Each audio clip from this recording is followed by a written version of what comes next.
Okay, we start a new unit tonight. Um, It looks to me like probably Kathy, you want to try your wrist? Yeah. No. No, we're not. Who Sean can carve it It's just. if you it's just want. hard. It is. It's getting bad. It's like the chair, she's sitting on the smallest chair. It's low.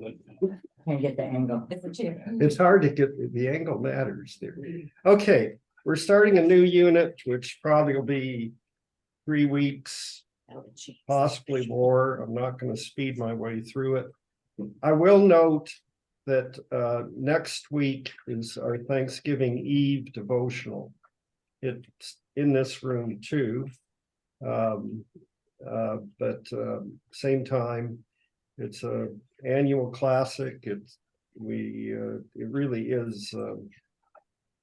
I have to tell you, because I'm a really slow learner, that I come to every Thanksgiving Eve and think, oh, I wouldn't mind at all just staying home and being warm and relaxing into the Thanksgiving season.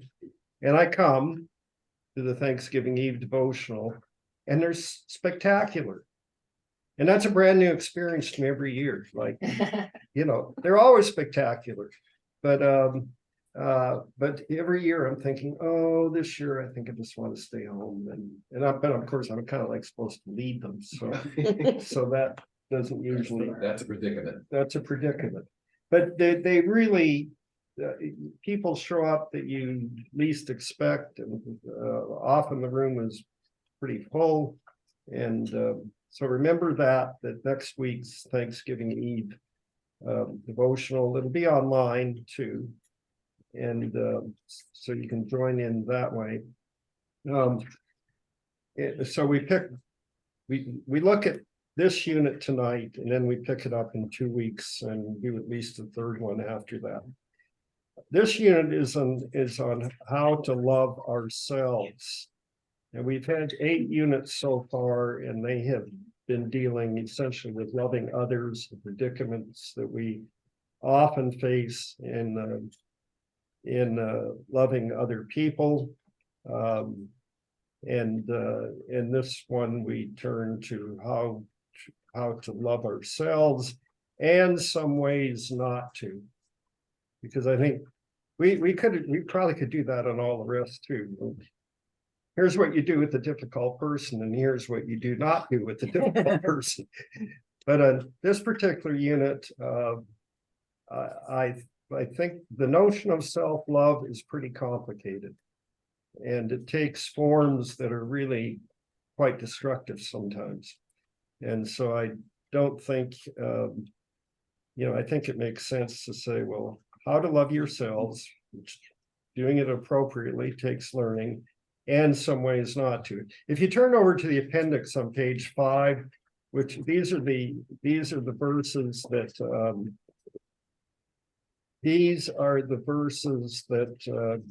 that show up in every unit. And I'll call your attention to 2 of them. The commandments, the first one, the commandments are summed up in this one rule: love your neighbor as yourself. The only thing that counts is faith expressing itself through love. Well, that phrase, love your neighbor as yourself, shows up 4 or 5 times throughout Scripture. Paul uses it several times. Jesus, several of the Gospels use it. I'm not counting those individually. I'm counting that as one, and it shows up several times in the Gospels. And then I'll call your attention to the 4th one down, Philippians chapter 2, verse 4. Each of you should look not to your own interests, but also to the interests of others. And those would be 2 of the verses that will be rattling around in our mind as we talk about this. Now, the first thing I have to say about this was that this is both a foundational study and a partial one. It's foundational because it is critical to think our way through what the proper approach to this is. But it's also partial. It's a partial exploration, because I don't know if there is a topic that there are more books written on than this. I mean, if you stop to think about it, there are countless how-to books, articles, and podcasts. And it leaves me with the sort of notion, well, if they were working, and I think I'll take my stand on that. I mean, you can go into any bookstore you want, and one of the largest subjects, one of the subjects that will have the widest space in the shelves will be some form of self-help in an emotional way. And so what I'm saying is what we can do tonight and in the 2 or 3 other weeks we spend on it can only be partial, because this can go on, it's an infinite topic. And maybe after we've looked at it for a week or two, we'll start understanding why it's infinite. There is a reason why it's an infinite topic. But all we can do kind of is get an angle on it, even in 2 or 3 weeks, I think. So what we're trying to do is learning to love ourselves. And the way I'm describing that is learning to love ourselves in a society that obsesses over this, but makes it all but impossible. Now, I'm not knocking self-love there, I'm knocking society. I'm saying learning to love ourselves in a society that obsesses over this, but makes it all but impossible. And so we are looking for ways to how we might most lovingly care for yourself in ways that enhance the life God calls us to and intends for us. And that's the point of this study, to find ways together, to discuss ways together that whereby we might most lovingly care for ourselves in ways that enhance the life God calls us to and intends for us. And here's the first look, the way I frame the first look. It seems we live in a society that relentlessly tells us to love ourselves, then tells us all the improbable things we have to become and all the improbable things we have to have in order to do this. And then, catch this, tells us we have to figure this all out without God.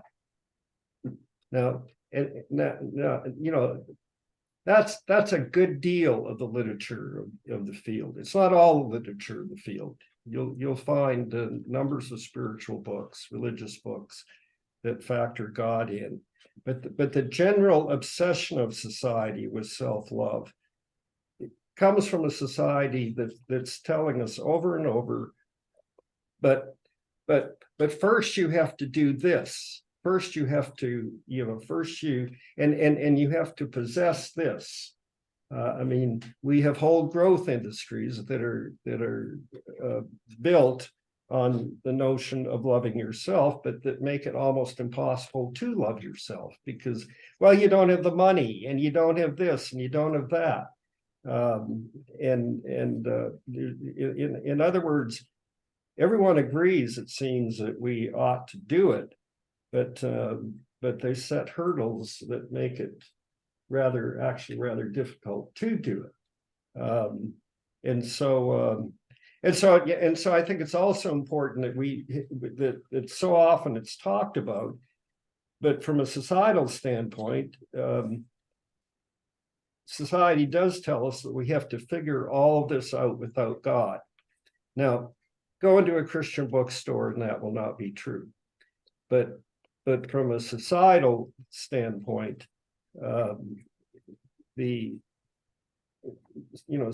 basically society is ruling God-based discussions out of public order.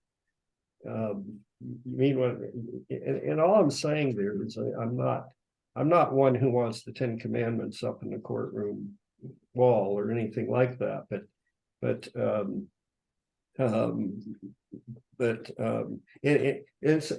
what I'm saying is in polite society, how often do you bring God up?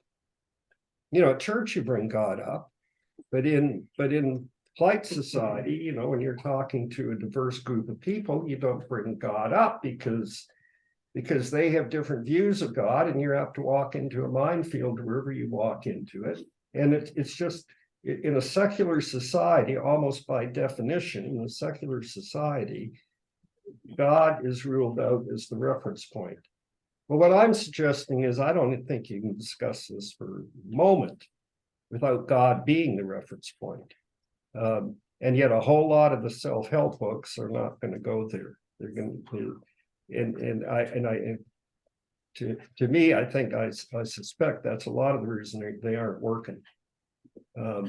Because now let me explain a little bit of my own background, my own vocational journey, and you'll see what my biases are. When I began college, I was a pre-med student, and biology. Junior in college is where I switched over, middle of organic chemistry and inorganic chemistry and all of that, and I switched over to a much easier. Well, it was probably much easier, but that wasn't the reason I switched over. First of all, I was a little demoralized because I was actually at a Christian school, but the majority of my pre-med students with me were not in it to help anybody. They were into it for the prestige and the lifestyle that they thought it was going to be. I mean, number were there for good reasons, but the conversations were just demoralizing, just listening to your fellow students talk about, medicine and what interested them about it. And what interested about them was the prestige and the status of being a doctor. And that was fairly clear. And so I made the judgment that in the end, people's happiness, I've probably reviewed this a few times in my life, but in the end, people's happiness does not depend on their bodies, it depends on their minds. And so I went over to psychology, sociology. And I've reviewed that a few times because it sure does help to have health. So maybe I wasn't thinking too. I mean, I was like 18 and 19 when I was making these decisions, but I moved over to psychology, sociology, and then after even some graduate study in that, I found myself back in theology. Having grown up in a home, my father was a minister. I had decided that would never be the way for me. But having looked at how do you solve physical issues, now how do you solve emotional and psychological issues, I decided the real problem in the world is spiritual issues. That even the real sickness in our souls is often more to do with the life of the spirit than anything else. And so that's what led me back to theology. I would say I made a fourth choice later, which was history. And the reason, but I think theology was basically the apex of where I went to. I ended up going to history because I started realizing that bad theology usually was a result of bad history. That you really needed to know the history of how thoughts were formed to be able to even evaluate theology. So my interest in history has normally been actually theological. How does this affect our connection, our understanding, our life with God? But anyway, all of those things drove me, and eventually I normally, in my own mind, privilege spiritual answers and spiritual growth as being most fundamental. Okay, so I've stated as a first look that we live in a society that relentlessly tells us to love ourselves, but essentially tells us we have to figure it out without God. How and in what ways does society message this? How did we become the society we are, and why? Any thoughts on how this came to be?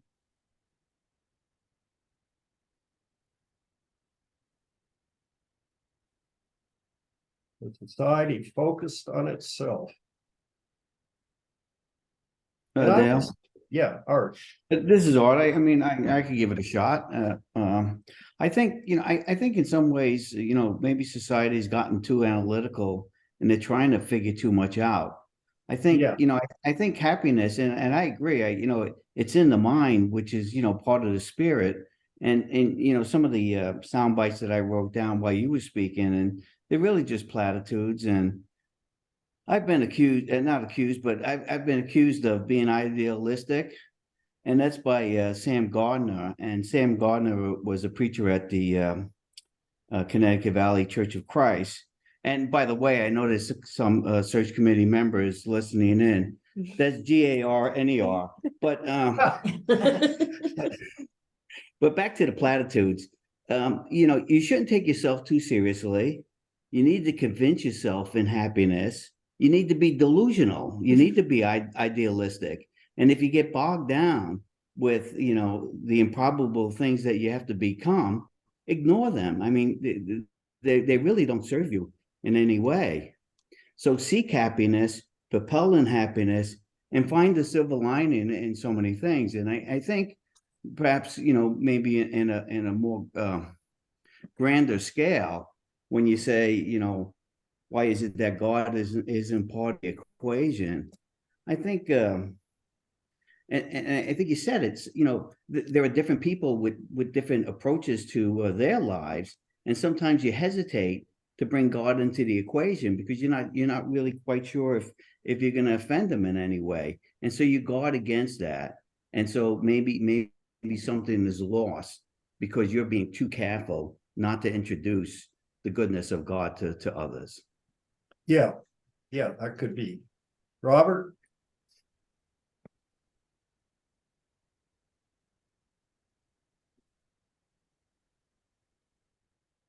Excuse me, I'm trying to unmute. I think, Dale, sometimes that I get the sense that society thinks that religion is antiquated and they rely more on science, and psychology is kind of a science. So they lean towards that and they want to leave religion out of the picture. Yeah.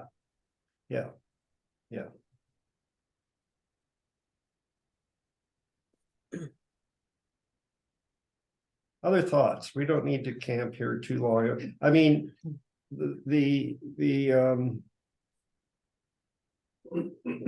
I have one. I think society says win at all costs. And if you get my way and I just happen to walk all over you, as long as it works in my favor, that's okay. A fundamental part of the focus on self is capitalism. I mean, it presumes individualism, and I don't, I mean, the old say on capitalism is is the worst economic system except for all the rest. Is about right. Yeah. In my judgment.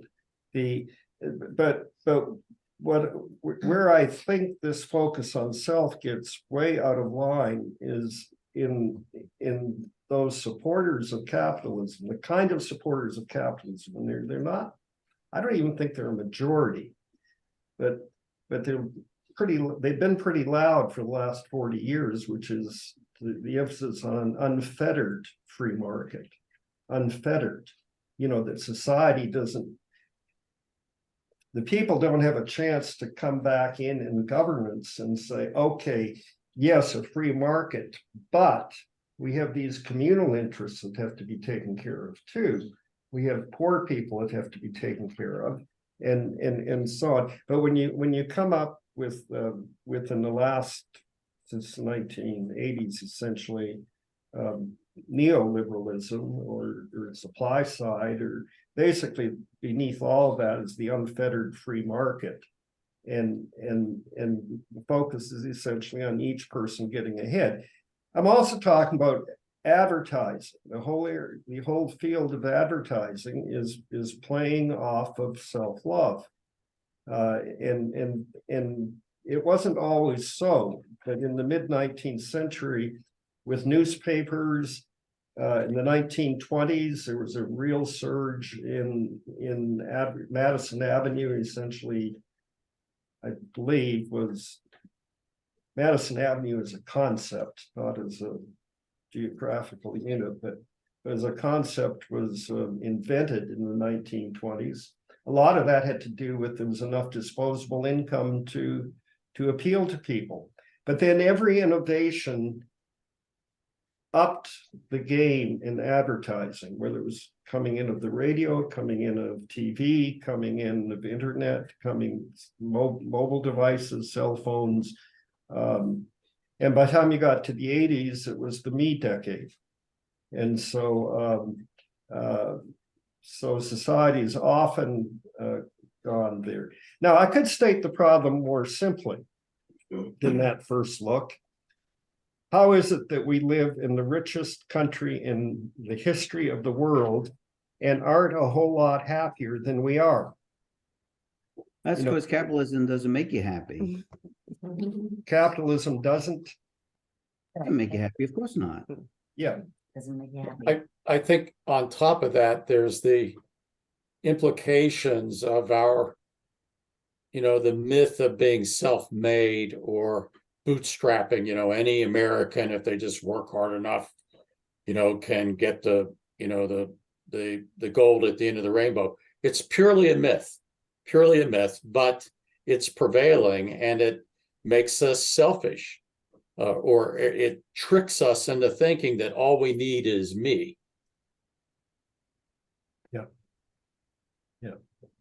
That's, I think the place you started with is that we're told that advertisements, just say that advertisements tell us that, oh, you need this, you want this, you should have this. And you're gonna be better off if you have these things. You'll be happier, you'll be more gorgeous, you'll be more popular, you're gonna be successful if you have this item. And so there's always this message of you can be more, you can have what you want, you can have this ideal space. But then we can't reach it because Yeah. we can't reach that ideal. oh, Elaine, No, I was just gonna say, I've lived through World War II. I lived through the Vietnam War. And it seems to me, though, that our society is so success oriented and the American dream, people come to this country because they think, oh, they're going to become wealthy. They're going to make money. You can make money here. And it doesn't always happen. So we have people who have mental illness, a lot of mental illness in this country. People who are disappointed in themselves. They don't love themselves. well, in a society that is based as strongly on competition as our society is, you're going to have a lot of losers. That's what happens in competition. You have winners, you have losers. And from what Debbie said, the appeal of advertising, and that's the point I was starting with, was the appeal to advertising is to the self, but it actually makes self-love really, really difficult. And so there's always the sense that we're not good enough. Other people have more. There's a better life than the one I live. I only see that on TV. I don't see that in my own life. And so there's a constant discontent that's built into as the dark side of our system, which has also brought us many, many fine things. But the dark. We because we're not the richest country in the world. I just want to put that out. It gets kicked around a lot, but we're not. Luxembourg is the richest country. And we're further down the list. Yeah. And which I think is interesting that Norway's above us. And Norway's also Well, you're dealing It's with per much- capita. yeah, Yeah, it is yes. much, you see, that's the problem, that's one of the big problems in our country, is that the wealth is not evenly distributed Distributed. at all. And so you see the people around you that are so much wealthier, even if you're considered a wealthy person, you can live in an enclave of much wealthier people. Yeah. And you can see it around you, even though you could also turn around and of course see a lot of people who are less well off than you are. But it's very uneven in our country, and it's not uneven just that we see it on television. It's uneven when you look at your neighbors. Yeah. Sometimes, it's just Yeah. anyway, it's Uneven when I look on the screen. yeah. Yeah. Yeah, it's very diverse in the United States. We have less wealth, it's very concentrated. Elaine, did you? No, okay. Did I miss somebody's hand? I saw a hand, I thought, oh, Robert, that's who I missed, Robert. Yeah, I don't know why, but I'm thinking of this. It's harder for a rich man to enter the kingdom of heaven than it is for camel to go through the eye of a needle. I don't know why I'm thinking that. Yeah, well, that's It's a it. Robert, he always comes to Bible class. That's right. Yeah, It's good thing to say. okay. Okay. Oh, Danny,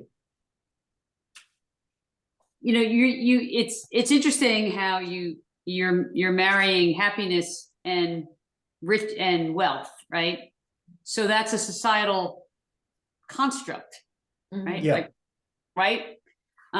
Because I read that and I was like, why is he marrying those two things together? But it's a societal construct. And I think the point with society is it's not about an agenda of self-love. It's about agenda perhaps of self-centeredness or selfishness. But the bottom line, I think, goes to what I mentioned in the call to worship and what Laconia also spoke about was the concept of the lack of oneness, because what society is essentially doing, just as Kathy was saying, is all the separation. It creates separation. It says you can have this, which means you can have this, Dale, right, but not everybody, right? So it's the concept of we're constructing, society has a tendency to construct separation and sequesteredness. Right. And the reason why that is quote unquote anti-God, because we know that's the opposite of God, because the universe is turning into one. So I don't think I think it's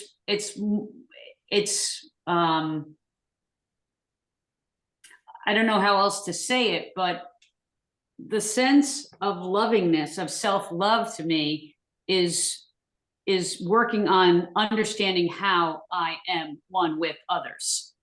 Mhm. And if you don't know that, Yeah. I mean, I'm gonna be honest with you guys, I have not self-loved a lot in my life, a lot.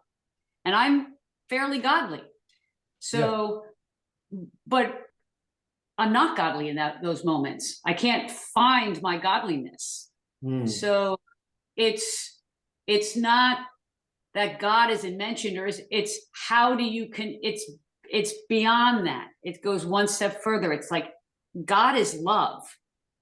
And we were made in the likeness and image of God.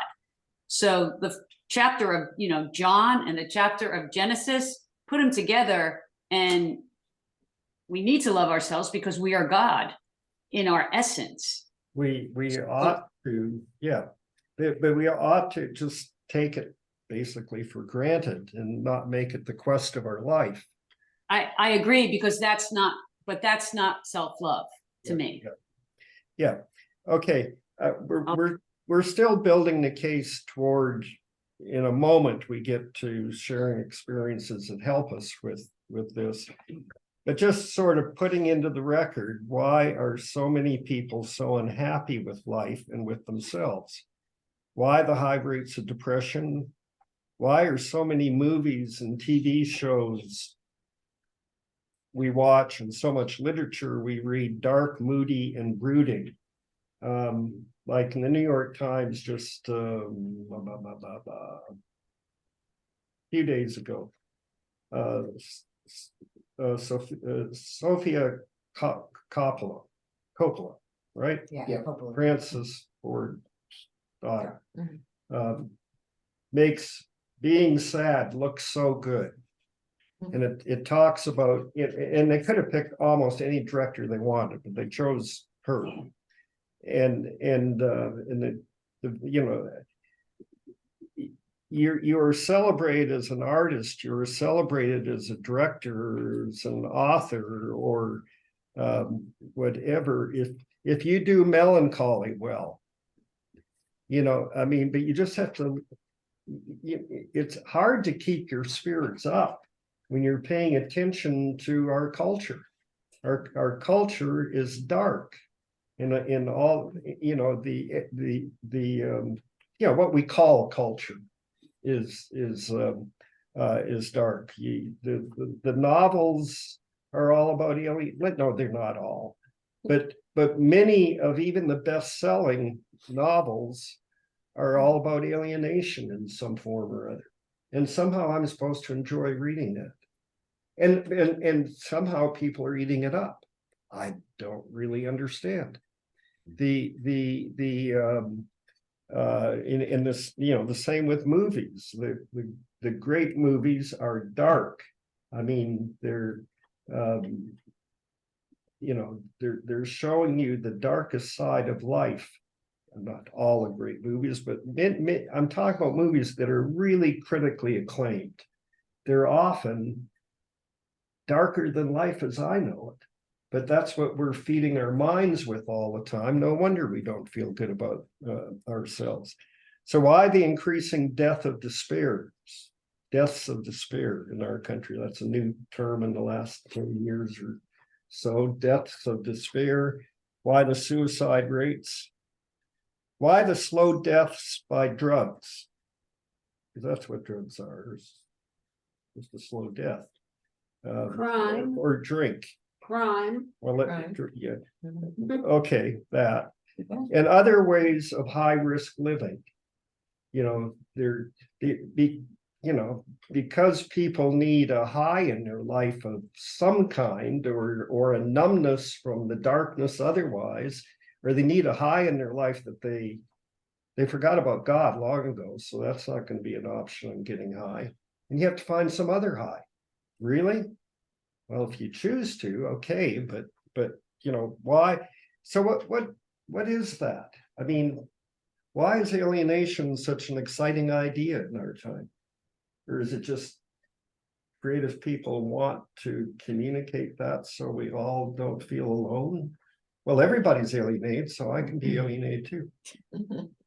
Well, I mean, I think that is one purpose of writing about something that, you know, a lot of people struggle with, or, you know, it's the problem. I mean, the storyline is usually there's a problem, and now the culmination is hopefully a solving of the problem. Right. But a story is not a story if you don't have a problem. My first thing is you have to have drama. You have to have drama. Yeah. Yeah, I get up, I'm pretty happy all day long. I'm happy the next day. I'm happy the next day. Where's the story? Yeah. You know, I mean, that's, you know, that's not much to go on, you know, but I really think though that that's not what most people experience either. Right. Most people do not experience happiness today, happiness tomorrow, happiness the next day.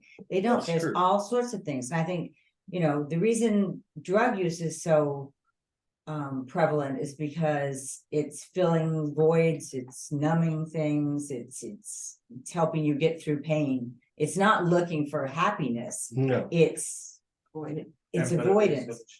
Yeah, it's trying to help you, you know, numb something or avoid something or even Not feel something. or even treat something that you're not treated for. A lot of the people that I knew in the 70s that were fairly heavily into drugs got diagnosed as bipolar in the 90s.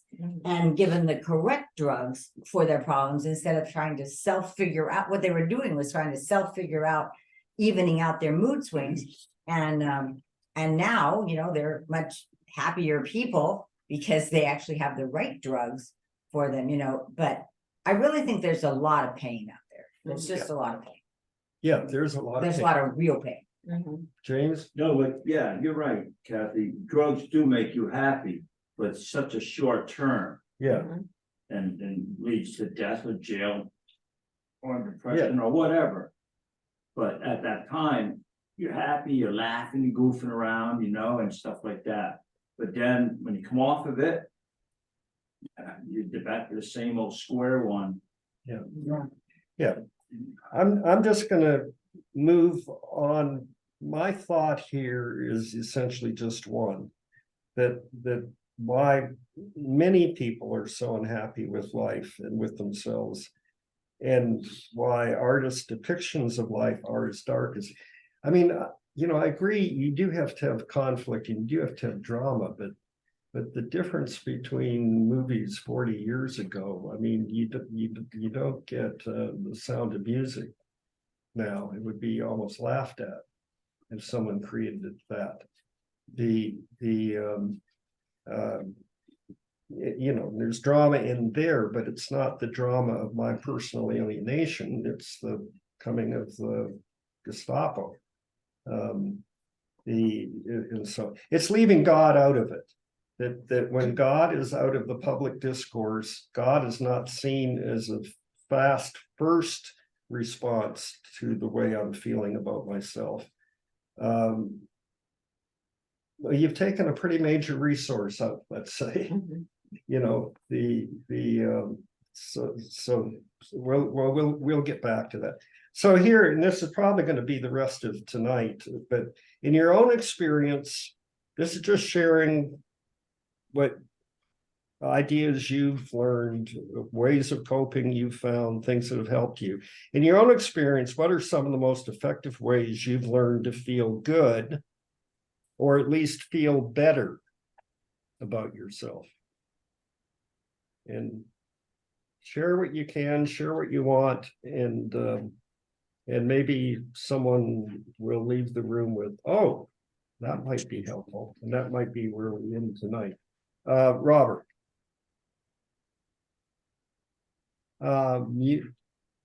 Yeah, sorry, I had to unmute myself. Thank you, Dale. Thank you. I want to tell you all about a group I'm in. I'm in a prayer group, and we call ourselves Do for Others.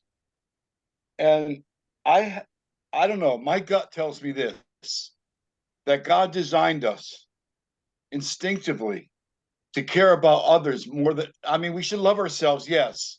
But if we get ourselves wrapped into loving others and caring for others, try to fill them up before we fill ourselves up, we'll be more happier in that regard. I'm doing the best I can explaining that, but Robert, we can shut this class down.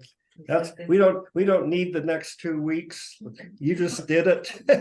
No, I mean, I'm just saying there's a lot of truth in what I didn't say that very eloquently, but I'm trying to get it out of my head, what I'm trying to say. You got it. That's a good point. Elaine? No, Yeah. I was just gonna say, without a belief in God, you sort of don't believe in love.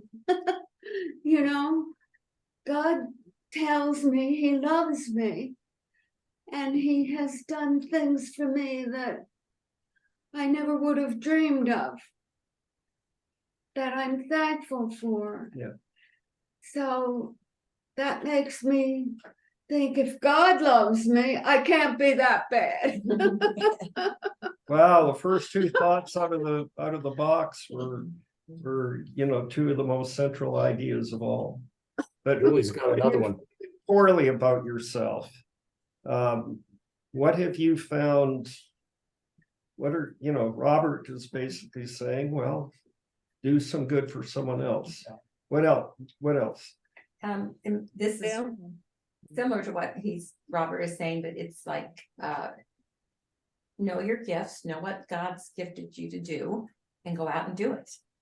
And if God's gifted you to sit at home in prayer, then sit home and be in prayer. If God's gifted you to go out and serve people by do hospital visits, go out and do a hospital visits, do whatever it is that you've been gifted to do.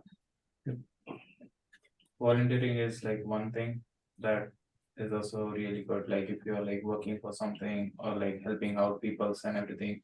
So one good example is of like Mother Teresa, right? So we are like huge, she was like, she had like a huge center back in Kolkata, back in India. And she never used to wear any gloves and all the stuff, like all the sisters around her, like they used to ask like, you would get that disease and all that. But she had like so kind heart and everything. So I guess like she has said this statement is that if you cannot love the person next to you that is visible, how can you love God who is not visible? Yeah. So that was like one thing that she devoted her life, and yeah, that's one thing that you can always like help each other and like help or like work for another that can bring happiness to your life. Others. Julie was trying to get in there. Oh, Thanks. yeah. Yeah, I mean, listen, it's very much like what Elaine said, but if you have the creator of the universe who has said that he loves you and you recognize that you really don't deserve that love, then you can stay humble and also feel good. Meaning you don't think that you're the center of the world. You don't really have to measure yourself against anyone else. God has loved you, and that's it. And he's demonstrated it very powerfully. Okay, yeah.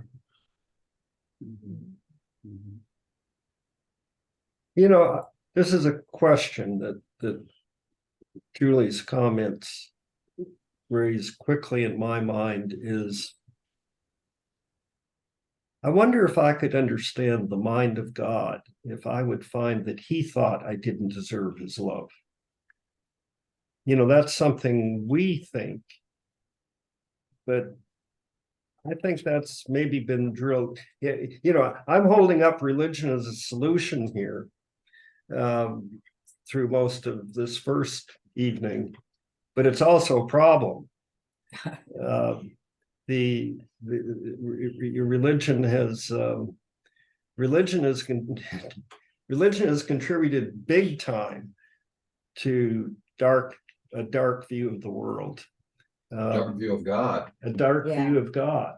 And even But in, that's not a dark view of God to say that he loves me despite my not deserving it. I don't think that's a dark view of God, because you have to believe that more than you think you don't deserve it, if you see what I'm saying. But you have to recognize that you're not, it is something that's a gift. It's a grace. Yes, okay. You, Yes. okay, but it's not beyond God. But you have a relationship. I think most people's idea of what God is and who he is and how he operates, it's our fault because we're his hands and his feet, okay, and his eyes and his mouths. And they have not seen a very good reflection of God's love in our actions. Yeah, that's true. But Julie's absolutely right. The notions of grace and gift are fundamental to climbing back up to the light. You know, I mean, I also hear friends who are still trying to get over their, I don't know, experiences from much earlier in their life where religion drilled into them that you know, Amazing Grace, how, you know, how sweet the sound, you know, saved a wretch like me. I'm betting the writer of that song means that and felt that, and it may even have, you know, I think he was a slave trader. And so that may be a very honest lyric, but we sing it, you know, we make our 12-year-old kids sing it.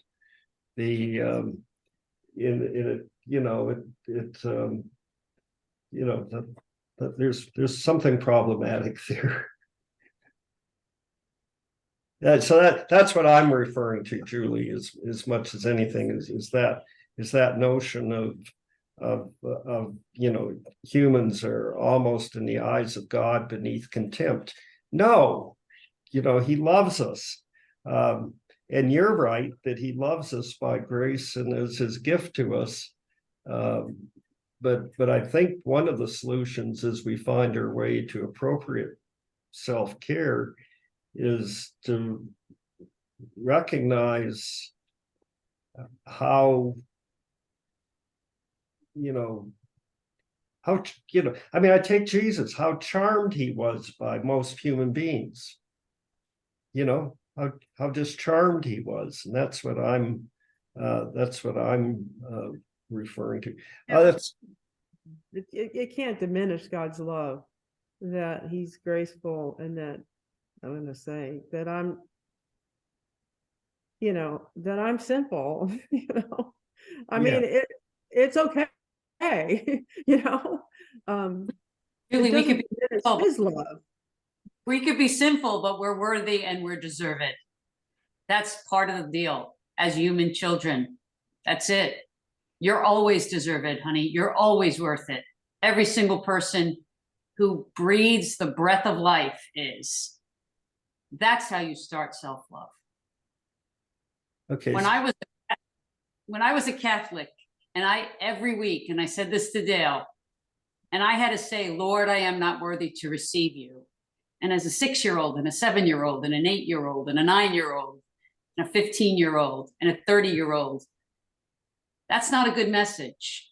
I don't think it was the intent of the person who wrote it to be hurtful, but that's a challenge. That's a challenge to feel like you know, how can you accept and embrace yourself as belonging to the grace of God if on the same breath you're told you're not deserved or worthy? It doesn't, I don't see the connection there. It doesn't seem like that's the right connection. And while I think we need to be humble and we need to be servants of God, and we need to be graceful and peaceful and all the gifts of the fruit, all the fruits of the Spirit and everything in Corinthians 13, absolutely. But we must feel that we are deserved and deserving of love and worthy of it. Because if you go ahead. I'm sorry, this is obviously a very sensitive issue for me. And I want to appreciate you bringing it to everybody's attention. So thank you. And thank you for what you said. Okay, it's 8:03. So we're going to close pretty quickly here. But I'm listening to some of the last exchanges and just saying each human being has their own experience and their own perspective based on any number of things, and can sound like they're disagreeing with one another, but if they could get inside the other person's perspective, they'd probably see that they weren't. I think what we're contesting a little bit, Julie, is if you're feeling like super humble before God, we're wondering how low we're supposed to be feeling. I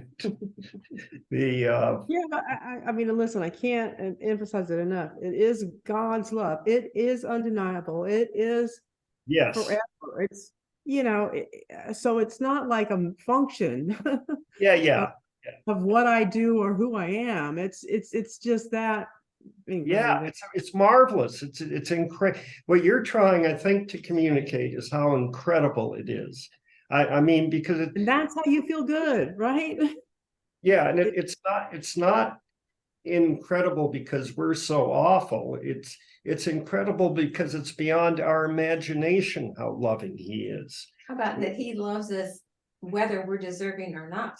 Yes. And Yes. the love is there and stable and it's always there. And it doesn't matter whether we're deserving of it or not in our own estimation of ourselves. And that is fundamental to, in learning how to love. Yeah. Is to remember that the constant in all of this is the love. Let Julie make her comment. I'm sorry. No, it was Robert trying to get in, Dale.